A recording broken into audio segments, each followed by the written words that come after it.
I am Dr. Kalpana Patil, Professor, Department of Pharmacognosy, KLE College of Pharmacy, Belgavi. Today we will discuss the topic stomata. Stomata are useful for the evaluation of the microscopical characters. Even it is useful to find out adulteration in the powder drug as well as in the organized drug. So by the end of this topic, learners will be able to know how to evaluate the crude drugs. To evaluate the crude drug by microscopical characters. So this stomata information, it is used for the identification of the adulterant in the crude drug.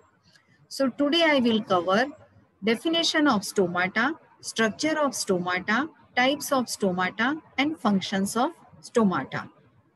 Now what is stomata?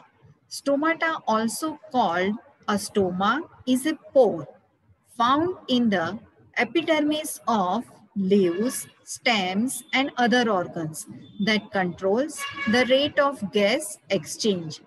The pore is bordered by a pair of specialized parenchyma cells known as guard cells that are responsible for regulating the size of the stomatal opening.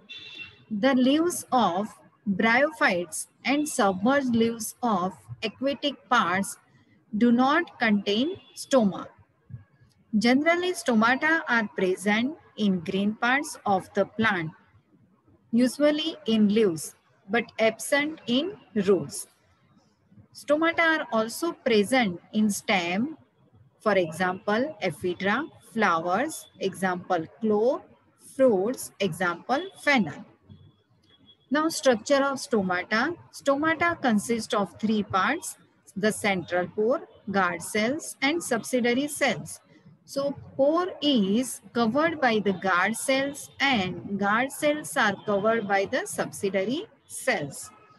The central pore or stoma is surrounded by a pair of kidney shape called guard cells. The guard cells are surrounded by a variable number of epidermal cells. It is called as subsidiary cells. Now types of stomata: moss type, gymnospermeous type, gramineous type, dicotyledonous. Now this dicotyledonous, it is having diagnostic significance and classified based on form of arrangement of subsidiary cells. Now here this dicotyledons, again it is classified in the number of variety of stomata. Now they are classified on the base of the arrangement of the subsidiary cells. It is classified as a parasitic, dicytic, anisocytic, anemocytic, actinocytic. Now parasitic or rubiaceous or parallel cell stomata. In this stomata, two guard cells covered by two subsidiary cells, the long axis of which are parallel to that of stoma. For example, senna and coca. Now next is the dicytic or caryophyllaceous or cross cell stomata. In this stomata, the guard cells are covered by two subsidiary cells on right angle to that of stomata. For example, peppermint, spearmint, and vasica. Now, parasitic and dicytic both have two subsidiary cells, but the position, it is different. Next is the anisocytic or cruciferous or unequal cell stomata. In this stomata, number of guard cell is 2, but covered by 3 subsidiary cells.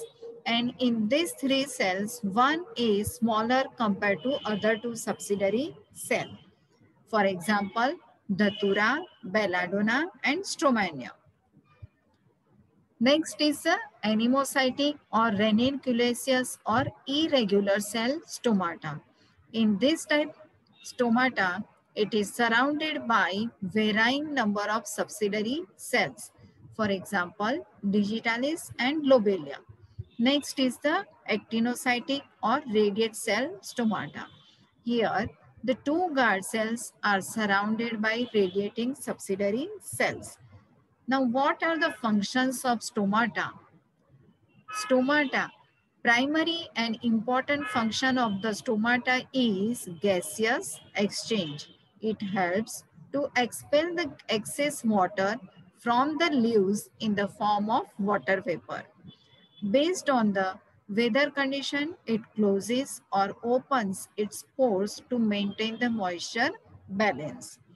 It allows the uptake of carbon dioxide and to give out oxygen during the process of photosynthesis. Stomata remain open during the day and close at night. It prevents water from escaping through open pores. So this way,